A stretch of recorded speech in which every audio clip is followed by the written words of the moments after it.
Halo Sobat SID, kembali lagi pada e-learning SID. Kali ini kita akan belajar mengenai referensi yang ada di Microsoft Word.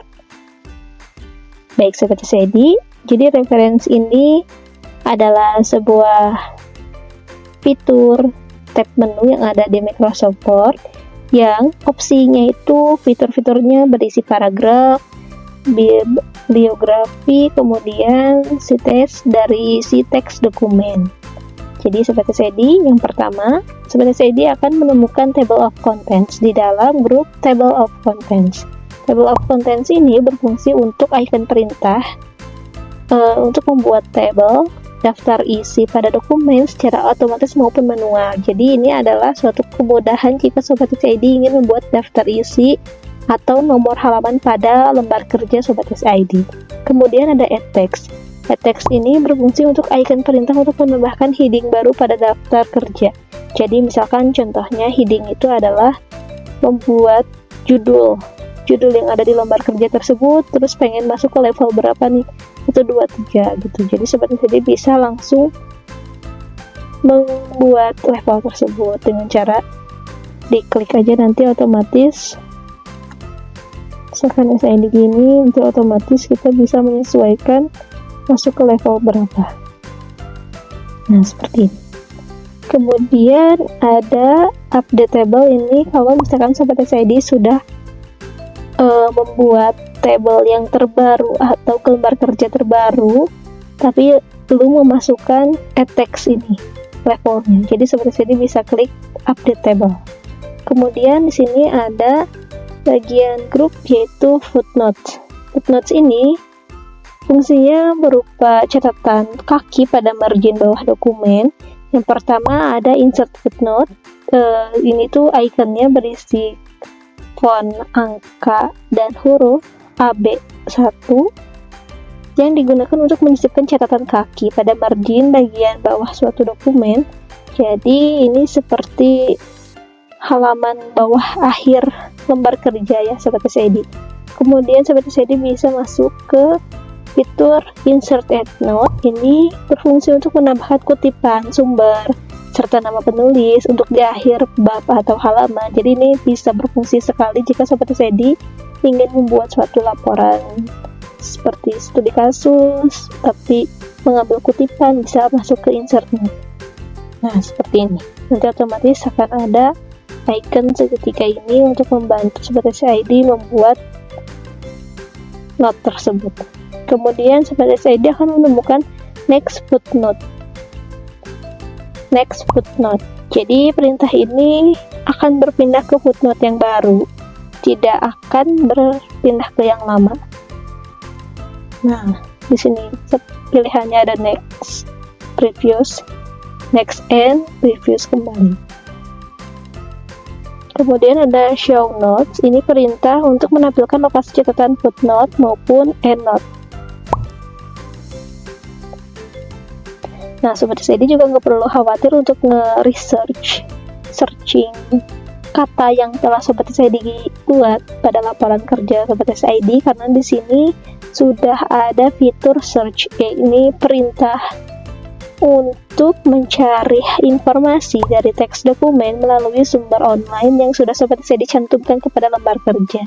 Kemudian ada citation and bibliography. Ini fungsinya seperti membuat kutipan atau sumber dari dokumen yang dikerjakan. Contohnya ada insert citation, ini berfungsi dari kutipan pada teks yang dipilih. Kutipannya dari mana nih? Mau pakai add new search, jadi kita bisa langsung search ke browse. Kemudian ada manage search. Ini icon perintah yang berfungsi untuk mengelola bagian sumber kutipan pada dokumen yang dikerjakan. Jadi Sobat SID bisa menggunakan fitur search manager ini untuk mempermudah search dari kutipan dokumen. Kemudian ada style icon.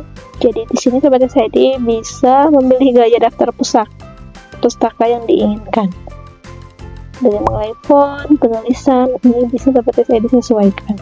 Kemudian yang terakhir ada bibliografi. Ini biasanya untuk reference daftar pustaka yang sedang dikerjakan. Jadi seperti tadi gak perlu lagi edit manual yang ada di Word, jadi seperti tadi bisa menggunakan ini. Seperti tadi juga bisa menggunakan custom dengan cara klik insert bibliografi. Kemudian seperti saya di sini ada group caption. Group caption ini berfungsi untuk pemformatan judul atau subjudul.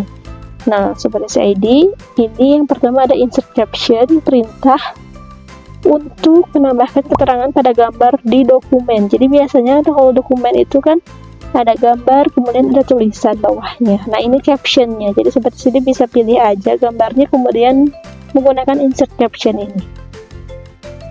Setelah itu ada insert table of figure yang berfungsi untuk menambahkan tabel daftar bab sesuai format penulisan.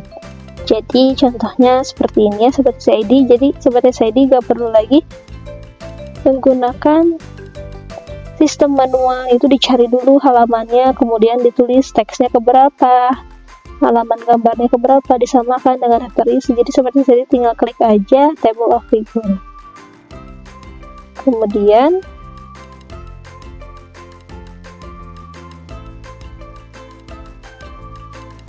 ada bagian update table. Ini berfungsi untuk memperbaharui daftar isi maupun kutipan yang telah dibuat. Kemudian ada cross reference, berfungsi untuk memindahkan referensi ke bagian halaman yang lain atau yang ingin seperti CID gunakan. Setelah itu seperti CID akan memasuki bagian group index. Group index ini berfungsi untuk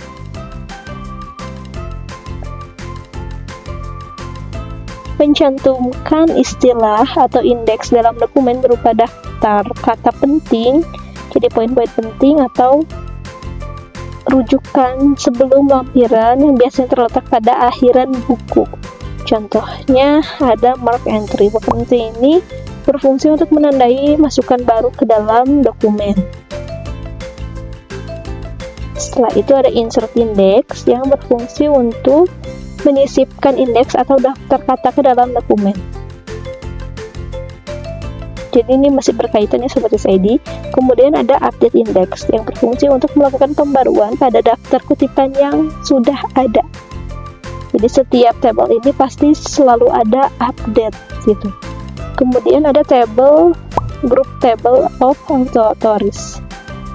Authorities ini berfungsi untuk membuat suatu tabel otoritas. Jadi contohnya kayak mark citation ini, kutipan yang telah diseleksi ke dalam tabel akan masuk ke bagian sini. Kemudian ada insert of authorities, ini adalah menyisipkan tabel atau daftar kutipan. Setelah itu ada update, seperti biasa mengupdate pembaruan kutipan yang telah ada. Nah, seperti CID itu adalah bagian reference yang ada di Microsoft Word. Jadi ini lebih ke bagian daftar isi, penomoran halaman yang bisa mempermudah seperti CID melakukan pengeditan di lembar kerja. Baik seperti CID, terima kasih untuk pembelajaran kali ini. Sampai jumpa pada pertemuan selanjutnya.